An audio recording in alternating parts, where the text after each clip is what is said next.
Breaking news on CBS2 News at 5. A swift water rescue in Griffith Park. A man was standing on a tree in the LA River, hanging on for dear life after getting caught up in rushing storm water runoff. Firefighters and a swift water rescue team were called in. They used a raft to reach the man, then pulled him and his bike to safety. Firefighters say he was cold and wet, but was not hurt. And more breaking news, another rescue, this one in Latuna Canyon. An LA fire helicopter rushed to help a city work crew who got stuck in the mud. They were trapped this afternoon on a remote fire road. It's south of the 210 freeway. That mud covered the work truck's wheels. The men were hoisted up into the helicopter and then taken to safer ground. We are on storm watch. The CBS2 Doppler radar lit up with the first of 3 waves of rain that are going to soak SoCal. Oh, and you got to keep your umbrella handy because it's going to rain for days, and these storms are also going to bring hail, lightning, and thunder.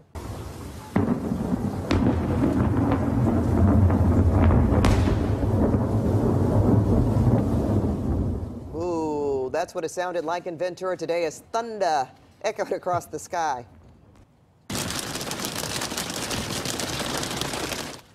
In West LA, the hail fell, the rain fell. You can see it bouncing off that car.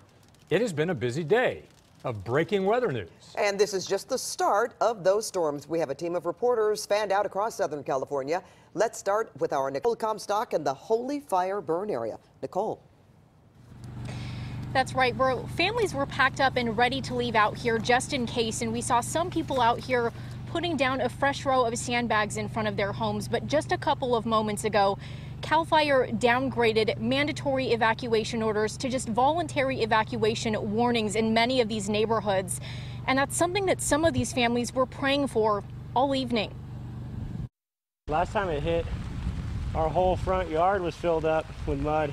So Daniel Bryant is putting down another row of sandbags. Sheriff's deputies knocked on doors in his neighborhood today to tell everyone those orders mean go now, before the rain-soaked hillsides have a chance to let go of any mud or debris.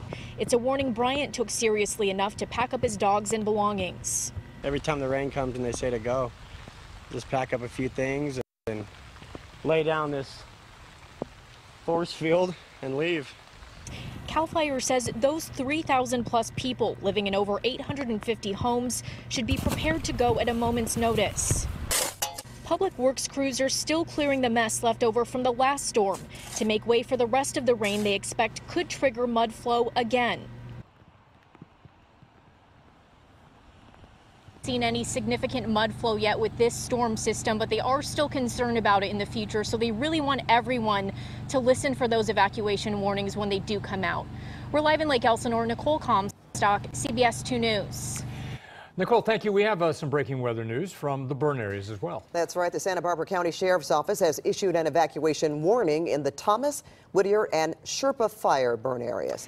The sheriff says that unless the forecast changes, those orders are going to go into effect tomorrow. But people are being warned to get ready to go tonight.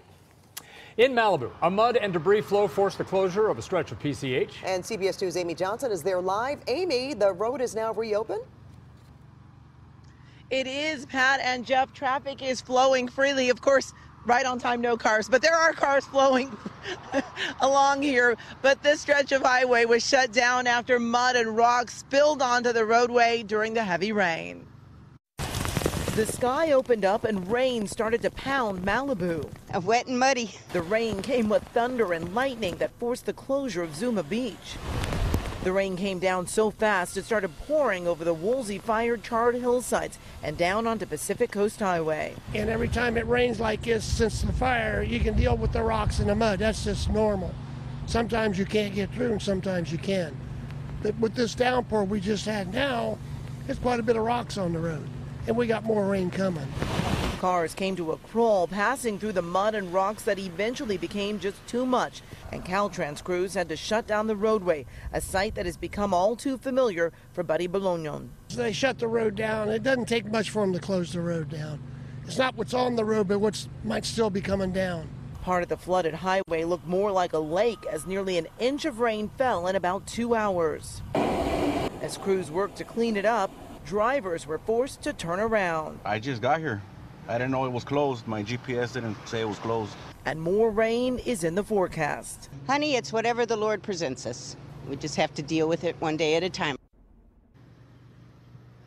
And back here live, look at this gorgeous sunset here. Mother Nature really helped the Caltrans crews because after that heavy rain, the sun came out. We had blue skies really helping to dry up some of the rainwater and, of course, make it a little easier for those crews that were working out here. Reporting live in Malibu, Amy Johnson, CBS 2 News. Amy, thank you. A major scare at LAX. Lightning struck a JetBlue plane shortly after takeoff today. Flight 324 was headed to New York's JFK Airport when the pilot turned around and landed back at LAX. Now here's what the pilot and air traffic control discussed during that event. JetBlue 324, will you need any special assistance? No, yeah, it's going to be an overweight landing. That's pretty much it. Don't know if have any damage here, so that's our reason for going back. I'm going to put you on a 210, I think that's going to take you right over the airport. Okay, that's fine. That looks like the best from our weather radar. The last 5-6 guys have done it. Things have worked out. All right. Hopefully lightning doesn't strike twice, right? Yeah, let's hope. Now here are a couple of tweets from passengers. No joke, our plane from LAX to JFK got hit by lightning. Turning around and heading back to LA for emergency landing. Another one wrote, JetBlue landed us safe and sound. Scary, but everyone remained calm. Now sitting on tarmac waiting for something to happen. The passengers were taken to a secure area at the airport while the plane was given a look over. That's a pretty frightening thing. I've been in a plane struck by lightning. Oh, you have? Yeah, but they couldn't turn us around. We were landing safely, but it's just loud. I would not. Sounds like a boom in the plane. You go, what's That's going on? amazing. All right, Garth. Yeah. Weather. Yeah. Talk about scary weather. Yeah, it was getting on there. We had some thunder boomers early on. I want to talk about flash flood watches right now. You can still see them, same spots we had yesterday in these dark greens down to the south, off to the east, and out towards Riverside County. These flash flood watches through 6 o'clock tonight. Temecula down towards the 15. You can see it through Oceanside right now. Street flooding advisories remain till 7:30. Let's get the Doppler radar. Show you what's happening. We're starting to clear out from the west. That's not a big surprise. Things have materialized the way I thought. Anywhere between a half to an inch and a half of rain has fallen. We had some heavy rain starting to dissipate right now, just up towards Crestline, towards this area, cross over towards the Cajon Pass. Snow still flying. We're expecting another couple of inches of snow into the San Gabriel. So winter weather advisory continues to about 10 o'clock. It might come off just a little earlier as you drag to the south from Riverside through down to Temecula. Still some good light to moderate rain falling into your area. That's why these flash flood watches continue to be in the area. And there's the rotation. So the low continues to push down to the south. It's going to head into Mexico for the overnight period. But the second storm is a real big concern coming to my way, or the way I look at it right now. We could see anywhere between the valleys and the coast 1 to 3 inches. Some of those foothills that face south-southwest could pick up anywhere from 4 to 6, possible 7 inches of rain coming up in this next system. We'll explain it all too. We'll show it to you coming up in just a little bit. Back to you guys. And our storm watch coverage in just a few minutes continues. But first, we're talking Super Bowl.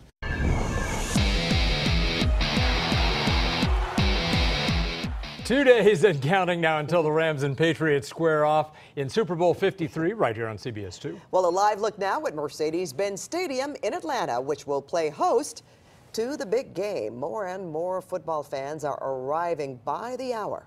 Wow, it's looking better than it has in the last couple of days. Did I see some gold? Isn't that beautiful? Finally, some yellow or gold, yeah. All right, the CBS team, including Jim Hill, Kevin Quinca, also in Atlanta. And Jim Hill kicks off our coverage tonight. Jim. Pat, thank you very much. About 72 hours before kickoff here in Atlanta, where the Rams will go at it against the New England Patriots. But when we think about the Rams, today was their last day to face the media and answer any kind of questions. And then they went out and had a practice of their own, and I'm told that they look very, very sharp. And one of the big stories here at Super Bowl 53 has to do with Ram head coach Sean McVay. 33 years old, the youngest, 34 I should say, the youngest head coach in the history of the Super Bowl. And of course, there's a lot of talk about from now on organizations wanting to hire young coaches that remind them of Sean McVay so that they too can have a lot of success early on in his tenure. And McVay talked about that earlier today. It's certainly humbling and flattering, but I think more than anything, it's a reflection of the success that the Rams have had. And you know, why we've been able to have some success over the last couple of years is really truly a team effort. Got a great coaching staff, guys that I can lean on to use for perspective and advice on things that I just haven't been through. We've got great players, and I just think that continuity with everybody pushing in the same direction, being able to handle the good and the bad with a consistent mindset and mentality has been instrumental in some of our success. But those are always reflections of the organization's success, and football is the ultimate team game, and it truly takes everybody, and I think that's what's special about what we have going this year, and we'll see if we can finish this thing off the right way. We got a great coach, you know, a great leader that, you know, helped us get to this point, you know, to keep us right, and then, you know, everybody doing their job, playing at a high level. You know, like I said, like you said, we got playmakers that can help us in all types of ways, and you mix that with a great team and great coaches, and you know, we just got to stay on board and keep working. He knows how to relate to players. His youth, and man, when he turns 45, I think he still will be able to relate to players. It's just in his personality. That's really amazing and how the Ram players feel about their head coach. But their head coach knows that he has a big job ahead of him as the Rams are taking on the New England Patriots in Super Bowl 53. You'll see it Sunday right here on CBS2 starting at about 3:30 in the afternoon. Pat and Jeff, back to you in the studio in Los Angeles now. Well, Jim, before we let you go, what is it that makes Sean McVay so special in your eyes? He's honest.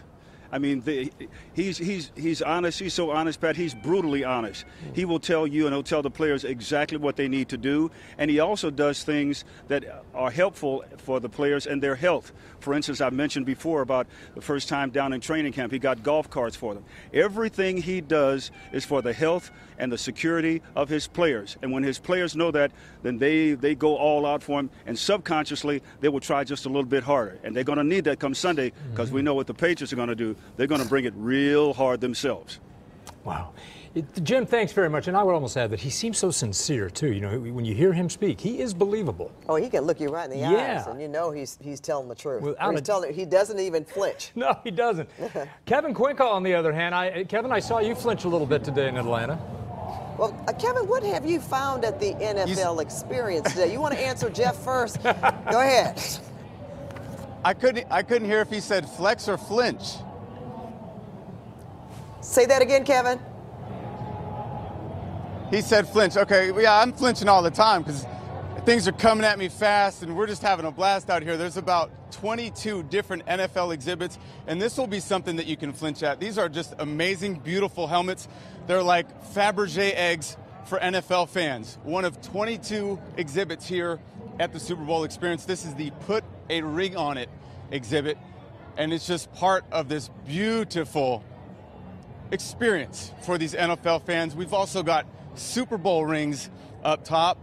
All 52 Super Bowl rings are on exhibit right here at the Super Bowl Experience in downtown Atlanta for fans to check out.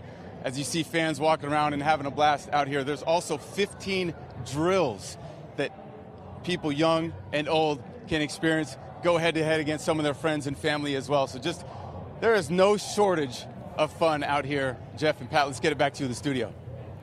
Well, you know, Kevin, we heard that you got into some action today, taking on a former NFL player. Yeah, Pat, you know, anytime you're out here, the competitive juices get to flowing. The kids are running around, they start talking trash, and I started to feel myself a little bit. So I was able to find former NFL wide receiver Nate Burleson. He played in the league for like 11 years, but I gave him the toughest test of his career. We'll have that for you a little bit later in the show. For now, we are live at the Super Bowl Experience in downtown Atlanta. Let's get it back to you, Pat and Jeff. Ooh, right. Kevin, you're bragging. Okay. Did you hear it? Yeah, I did hear that. He's talking some trash there, which is what I meant by flinching. Pat and I are going to be joining Kevin, Jim Hill, Suzanne Marquez, and the rest of the CBS2 team in Atlanta starting tomorrow. That's right, but straight ahead here at 5 as we count down to Sunday and Super Bowl 53 right here on CBS2. Our Super Bowl coverage continues now throughout the newscast. Coming up, Suzanne takes us on a VIP virtual tour of the Rams' new stadium in Inglewood. Plus Super Bowl security. See what it takes to protect one of the biggest games on the planet. And heavy rain today, more on the way. Our Storm Watch coverage continues. Hi, everybody. I'm Garth Kempiak. Coming up, we'll talk about some serious rain moving into the area. Your forecast on the way.